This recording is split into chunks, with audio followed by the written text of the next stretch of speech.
do that. Our next guest is Debra Wein, CEO and founder of Wellness Workdays. Welcome. Thank you very much. Thank you for having me. Well, tell us about Wellness Workdays. Well, that sounds good to me. I hope so. I think it's important to all of us right now. Absolutely. So I started Wellness Workdays just about 15, 16 years ago with the goal of designing and developing employee wellness programs to improve employee health, productivity, and promote a culture of well-being. So as you can imagine, things have progressed in unexpected ways. So having an employee population that is well and healthy is more important than ever. And what's your background? And then talk to us about the types of services people purchase from you. Absolutely. So I'm a registered dietitian by training. So I started out, very focused on nutrition for overall wellness, and soon realized that in order to promote health and prevent chronic diseases, you really needed to focus on a holistic approach. So including nutrition, but also obviously weight management, mental and emotional wealth, even financial fitness, behavioral health have all become really important components of a successful and strategic wellness program. So when we work with employers, very often employers are looking to start out and say, what kind of programs do you offer?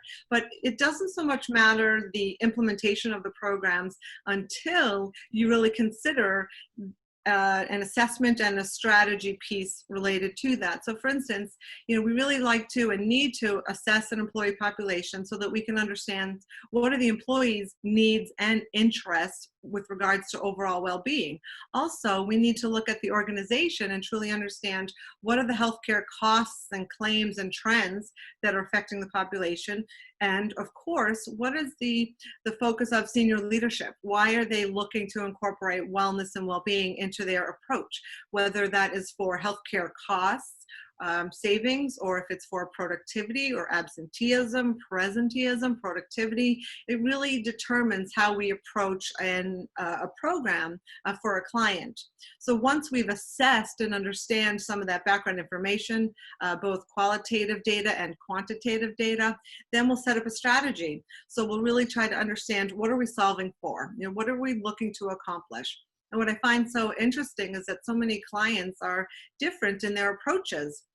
You can have two very specific industry and companies of the same size, but have very different needs and interests from the employee and the leadership. So that strategy is extremely important.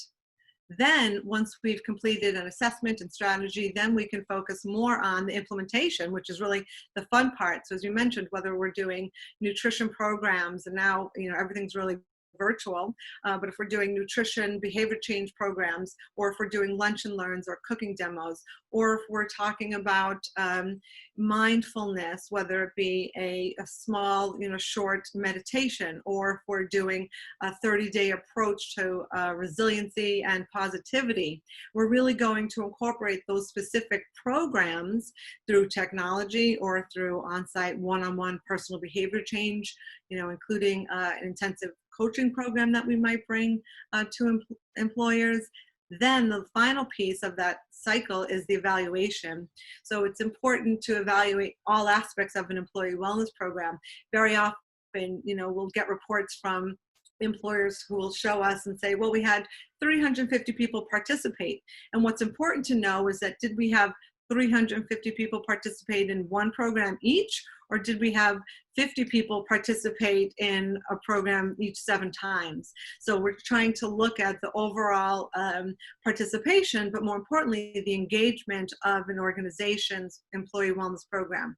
So those 4 key areas really help us to dictate, what it is that we bring to the table when we're developing our strategic programs.